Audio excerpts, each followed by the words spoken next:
Hi, I'm Jason King, the Beirne Chair and Director for the Center for Catholic Studies here at St. Mary's University. Today we're here talking with Dr. Nichole Flores. She is an Associate Professor of Religious Studies and Director of the Health, Ethics, and Society minor at the University of Virginia. She is the author of The Aesthetics of Solidarity, Our Lady of Guadalupe, and American Democracy. She came to give the Lynn Great Speaker Series talk on Our Lady of Guadalupe and solidarity. We had a wonderful conversation with her about theology, ethics, her background, and her thoughts on Catholic higher education. Welcome to Beyond the Lecture. Welcome. I'm here today with Dr. Nichole Flores, who's our Lynn lecturer here on campus for the Center for Catholic Studies. And I just wanted to talk with her a little bit and ask her a few questions and introduce her to a broader audience. Welcome. Thank you so much for having me. I wanted to just start off with, give me a little bit about your background. How'd you end up in the field of theology? How'd you end up getting here? Well, all of my stories begin with my grandmother, Maria Guadalupe Garcia Flores. She was a profoundly faithful woman, Mexican-American. She was actually born in Floresville, Texas, but settled down, pardon me, she settled down in Nebraska with my grandfather in western Nebraska. There was lots of farm work to be done there. But I remember when I was young, a few things stood out to me about her faith. The first was that she was a daily mass goer. And actually, I can't claim that I myself am consistently a daily mass goer, but when I have periods of my life when I can go every day, I do go in part because I want to emulate her faith. But also what stood out to me was her devotion to Guadalupe. And she was very intentional about sharing that story with her grandchildren, with her children. So I actually did not know what theology was until I went to college.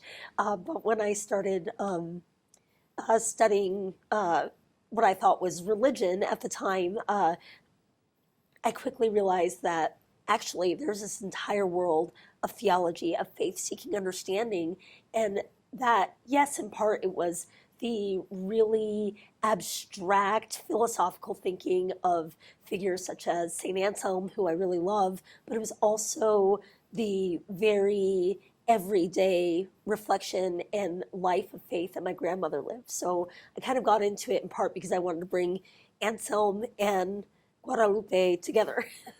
That's great. Were you a theology major when you started, or was it like halfway through? I actually did not major at all in either theology or religious studies. Perfect. I was a government major at Smith College, and I took a course in theology. It was called Women Mystics Theology of Love, and that was with our Catholic chaplain, Dr. Elizabeth Carr, and I really loved the course, and I was actually better in that course than I was in my politics courses. So it became clear very early on that it was a topic about which I had a gift. But also, I really have always been fascinated with public life and with the life of democracy in particular. So I continued to study government, even though it was, I was earning A minuses in those courses as opposed to A plus, but in my work today, I've managed to find a way to knit those two subject matters together. But my students get a kick out of the fact that I was neither a religious studies major nor a minor, because I was one scripture class short even of a minor. So you never know what can happen when you get a liberal arts education. Yeah, I would connect this up, but it reminds me of my own background, which was I was a math major. There was the same thing, and I remember running into professors, both in the core that were asking these questions, and the math professors. They loved their stuff, and I was like, I got to find something I love like that, like those as well. But it makes sense. One of the reasons why I invited you here was your book on the aesthetics of solidarity, which seems to bring Guadalupe and government politics together. So if you could say a little bit about what got you into that research, a little bit about that work. Yeah. Well, I think you're absolutely right. A part of that work reflects my deep and abiding interest in political philosophies. It's manifest in that book and an interest in liberal political philosophies, not as, a you know, as the subject of blame for, you know, all of our modern problems, or as the savior for a modern condition, but a genuine interest in liberalism as what I argue in the book is the prevailing secular political philosophy of our time, whether you like it or not. And when I say liberalism here, I don't mean liberalism, you know, like, you know, the Democrats, but, you know, the systems of political liberalism, justice, equality, you know, these, or, you know, in the French context, liberty, fraternity, equality, that those have prevailed not just, maybe not even always in our politics, but in our law and in the structures and institutions of our government in the United States. So I've always been really fascinated with those structures and with the philosophies that undergird them. But I always found as I studied them that they didn't make sense of my grandma. They could not comprehend, or as one of my colleagues once said, they literally could not see or visualize Maria Guadalupe Garcia Flores. They could not make sense of her life, of being on the margins of U.S. society, not just economically and socially, but politically as a non-citizen.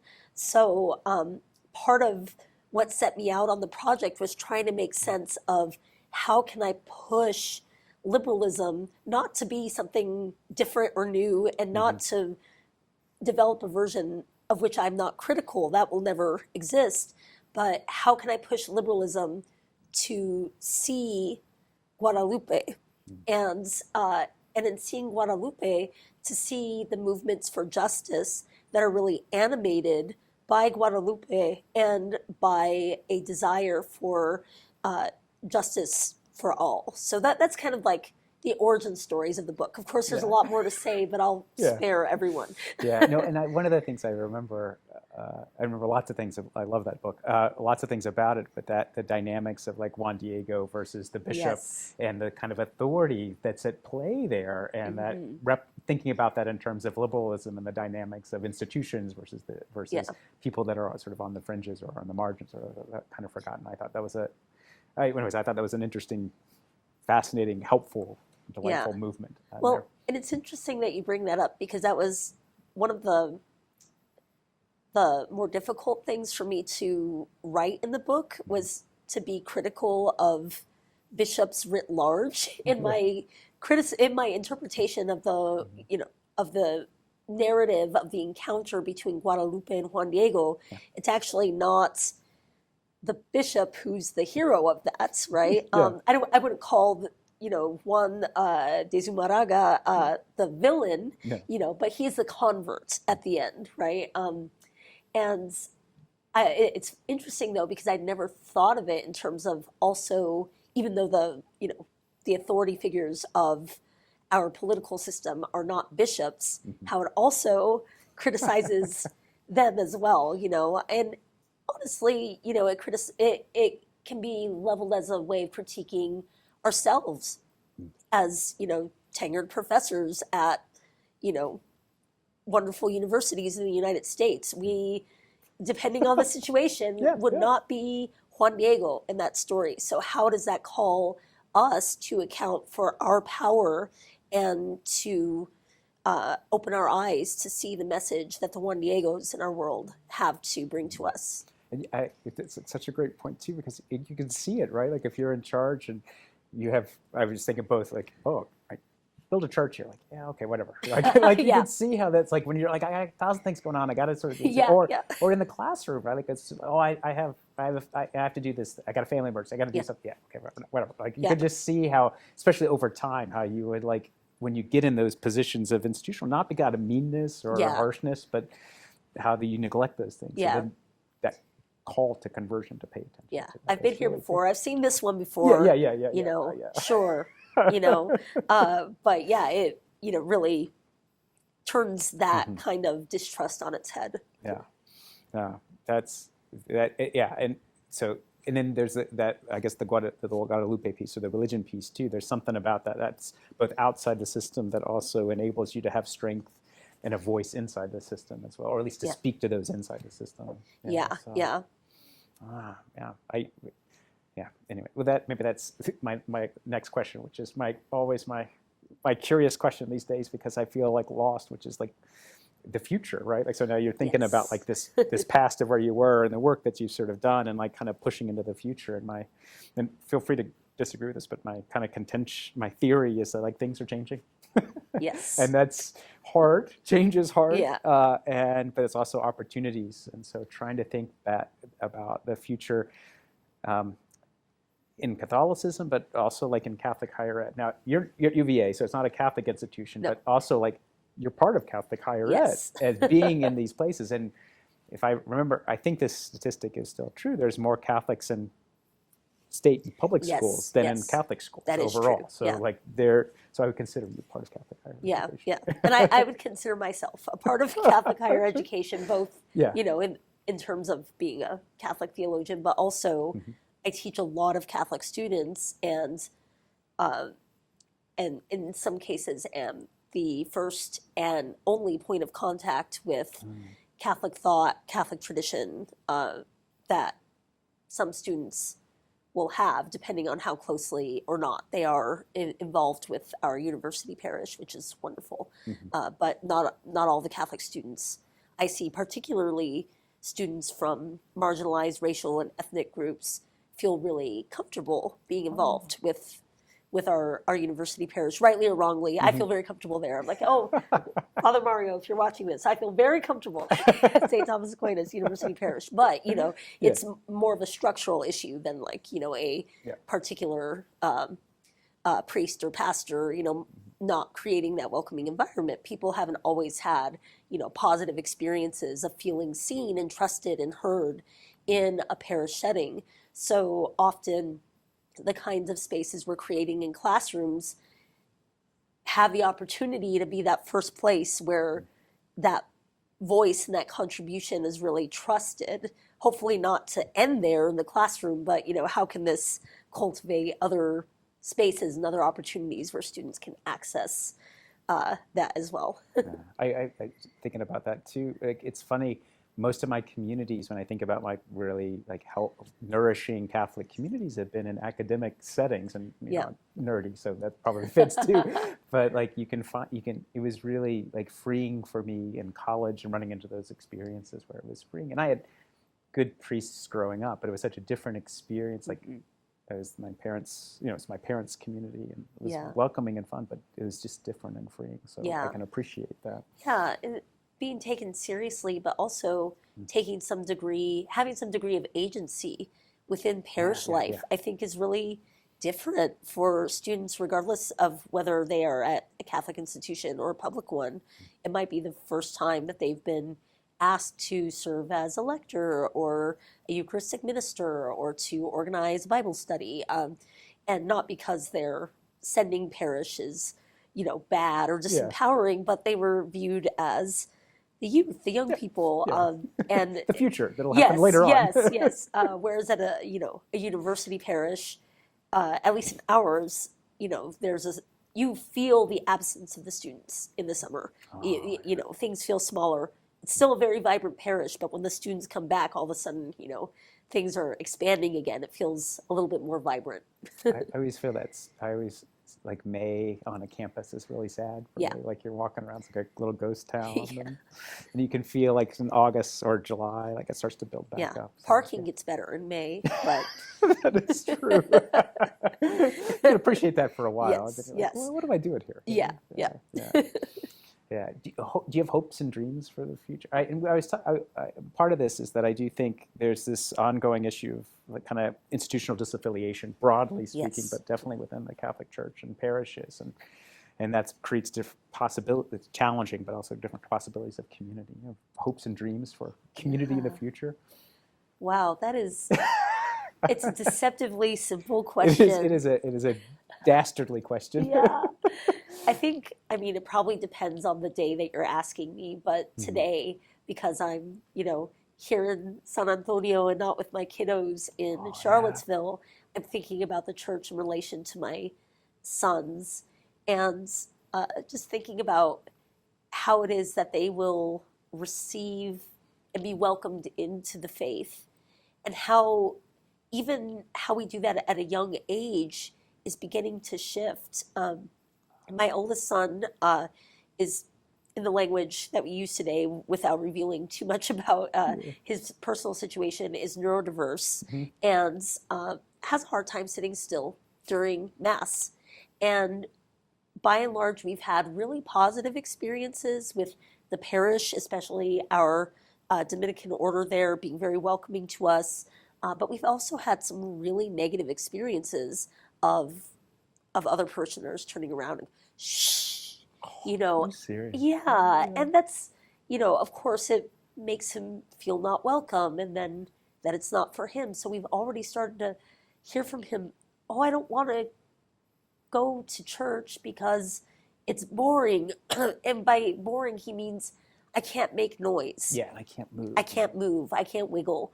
And I know with two parents as theologians that he probably is in the best house on the best block in terms of receiving the best of what the faith has to offer.